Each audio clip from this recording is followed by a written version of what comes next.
Hello candidates, I am going to dictate you a passage from Progressive magazine. So please get ready for the dictation. The dictation will start after 15 seconds.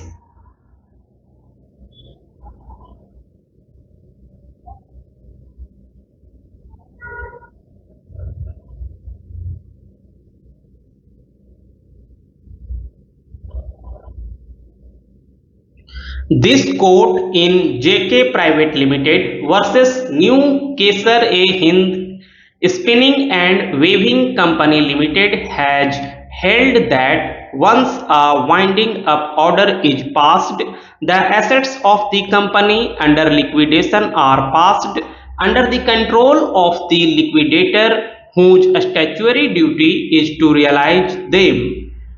Thereafter, the creditors are paid out by the liquidator from the sale proceeds of the assets of the liquidated company. The creditors have to be paid in terms of the waterfall or priority mechanism.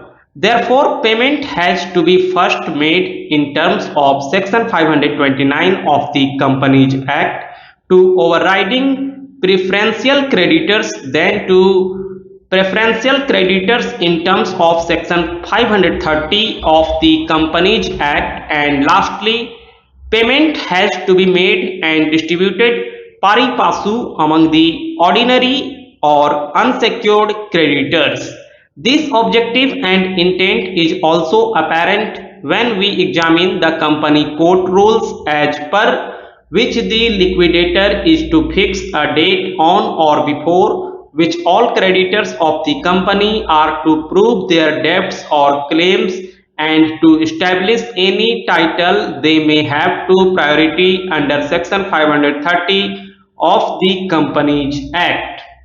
Not only this, the rules enable a creditor to claim interest up to the date of the winding up order, and in certain circumstances, payment of interest subsequent to the date of winding up.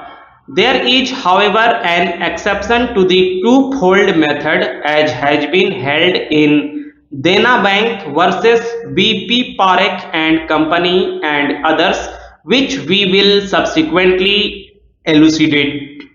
This brings us to the interpretation of the expressions debt due and payable in Section 530 under bracket 1 under bracket A of the Companies Act. The interpretation is no longer debatable in view of the judgment of this court in Rajrath Naranbhai Mills Company Limited versus Sales Tax Officer Perry, which has approved the view taken by D.A. Desai J. in his judgment in Sales Tax Officer Perry versus R.N. Mills Company Limited, and another judgment which we respectfully submit forms the foundation of our reasoning and ratio in the present case. This court in R.N. Mills Company Limited, agreeing with the views expressed by D.A. Desai J. in Sales Tax Officer Perry, overruled the judgment of the division bench under challenge for several reasons, to hold that the words debt due occurring in the first part and the words as such here. Therefore, for a government debt to be covered under clause A to Section 530 under bracket 1 of the Companies Act, it must not only be a debt due, but it must also be a debt due and payable within 12 months next before the relevant date. The requirements of the later portion of clause A to Section 530 under bracket 1 of the Companies Act are dual and cumulative, which is debt due and payable, and not one that is due. The debt due must have become payable at any time within 12 months next before the relevant date. The debt due and payable prior to 12 months next to the relevant date is not a preferential debt in terms of section 530 under bracket 1 under bracket A of the Companies Act. Such debt will rank pari passu with ordinary or unsecured creditors without any preferential treatment. In this regard, we quote the following passage from the decision of this court in R.N. Mills Company Limited as such. We have gone through both the judgments referred to very carefully and minutely and have heard learned counsel on the conflicting decisions. There are wide-ranging discussions in the interpretive process relating to the word due occurring in the earlier part of the provision and the words due and payable in the later part, and whether they are different expressions meant to convey differently or they mean the same thing. With due respect to the High Court, we feel that relevant and important considerations and material, though available, which could go to interpret the section purposively, was overlooked, and at this juncture we wish to put it to use.